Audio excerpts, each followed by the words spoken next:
जो उस 13 महीने दिल्ली के बॉर्डरों पे इस देश का अन्नदाता, जो अलग अलग 500 किसान संगठन थे, जिनके झंडे अलग थे, डंडे अलग थे, नेता अलग थे, लेकिन समस्या पूरे देश की एक थी कि अगर ये काले कानून लागू हो गए तो आजादी से पहले वाली स्थिति वापस इस देश के किसान की हो जाएगी। जमीन और जमीन से पैदा होने वाले अंबानी और अडानी के हाथ में होंगे और हमारे देश के किसान की वही हालत होगी जो आजादी से पहले राजा, नवाब और ठिकानेदारों। निश्चित रूप से 13 महीने लड़ने के बाद वो काले कानून वापस हुए, लेकिन जो भाव की गारंटी का कानून सब कुछ कारखाने में बन के आता है, उसकी कीमत लिख के आती है। इस पेन की भी कीमत है, छोटी से छोटी माचिस और सुई की भी कीमत है, लेकिन रोटी जैसी चीज इस देश का अन्नदाता पैदा करता है, जिससे 140 करोड़ लोग खा के जिंदा रहते हैं, उसकी कीमत की गारंटी किसी को नहीं है।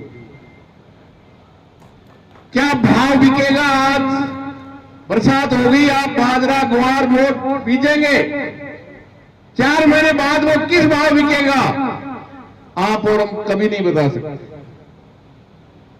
आजादी के इतने लंबे समय के बाद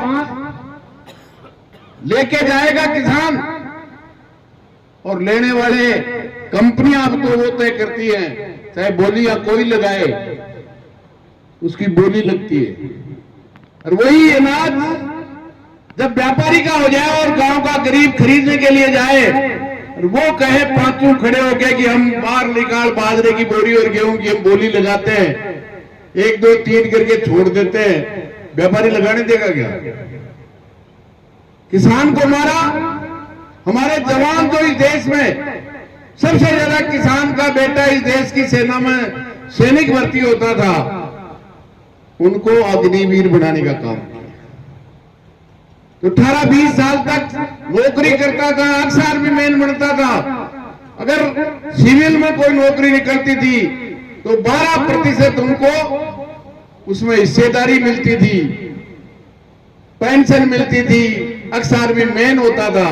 अब केवल अग्निवीर होगा, न पेंशन होगी, न भूतपूर्व सैनिक होगा, और नए यहां की नौकरियों में सिविल सर्विस में 12% में उसका हिस्सा होता है। मकसद एक ही है कि किसान की घर में आने वाला पैसा किस तरह से रुके और किसान इस तरह से बड़ी बड़ी कंपनियों के सामने अपने परिवार को जिंदा रखने के लिए हाथ फैलाकर काम के लिए खड़ा रहे। क्योंकि मेरा तो आपसे निवेदन है कि जो संघर्ष किसान के पास एक ही हथियार है, क्योंकि जिनको लूट रहे हैं, मतलब आप अंदाजा नहीं कर सकते। जब 1 साल पहले लहसुन बोया था, कोटा, बूंदी, 12, 10 रुपए में कोई लेने वाला नहीं था। 10 रुपए वाले लहसुन को 300 रुपए किलो तक बेचा। खरीदा होगा किसी ने? ये लहसुन अभी आया, इससे पहले जिसने 4 महीने पैदा किया उसको 10 रुपया, और जिसने 2 महीने गोदाम में बंद कर दिया उसको 1 किलो में 290 रुपया। 1 क्विंटल में 38,000 और 100 क्विंटल में आप हिसाब लगा लेना।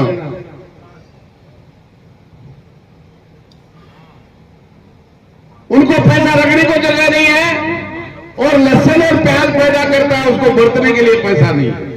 इसलिए वो नहीं चाहते इस देश का अन्नदाता धर्म के नाम से लड़े, जाति के नाम से लड़े, नाम के नाम से लड़े।